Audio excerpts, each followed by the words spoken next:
Jadi akhirnya ketika saya menyampaikan kajian tentang zina adalah hutang, ada salah satu jamaah tiba-tiba menemui saya dalam perjalanan saya ke mobil. Lalu beliau mengatakan, saya minta waktu 5-10 menit Ustadz gitu. Ya, tapi saya sudah deg-degan. Jangan-jangan beliau curhat tentang tema yang tadi kita bahas. Dan betul, mengalirlah cerita beliau sama istrinya tidak dekat dengan beliau, tapi beliau mengatakan itu istri saya Ustaz, agak di tempat yang jauh. Ya, gimana Pak? Dia lalu berkata tentang masalah zina.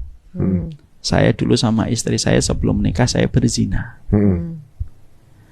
Terus istri saya hamil sebelum pernikahan, tapi akhirnya saya menikah dengan beliau. Dan qadarullah anak pertama kami perempuan. Dari hasil perzinahan itu perempuan. Hari ini kelas 3 SMP. Kelas 3 SMP itu kelas 9 hari ini. Tadi Ustadz mengatakan kalau seorang anak terbentuk embrionya sebelum pernikahan, berarti anak itu anak yang tidak dinisbatkan kepada bapaknya, tapi dinisbatkan kepada tempat tidur yang terjadinya perzinahan itu. Betul Ustadz? Iya. Dan antum mengatakan kalau anak yang terbentuk embrionya sebelum pernikahan, berarti nanti dia tidak bisa ketika nikah nggak bisa diwakilkan kepada bapaknya karena bapaknya bukan wali yang syah. Sebagian pendapat fikih yang paling kuat semacam itu. Saya mengatakan betul Pak, gitu. Terus beliau berkata, anak saya perempuan Ustadz, dan nanti kalau dia menikah saya tidak bisa menikahkan.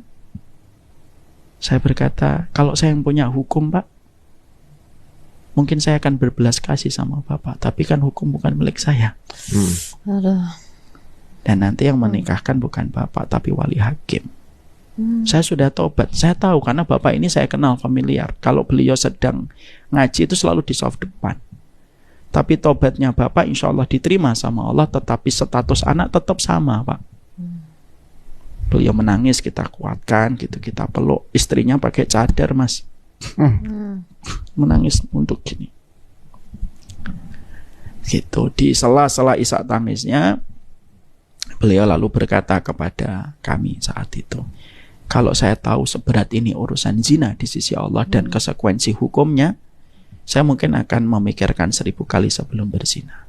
Itulah ilmu terkadang datangnya terlambat ketika kita tidak merespon secara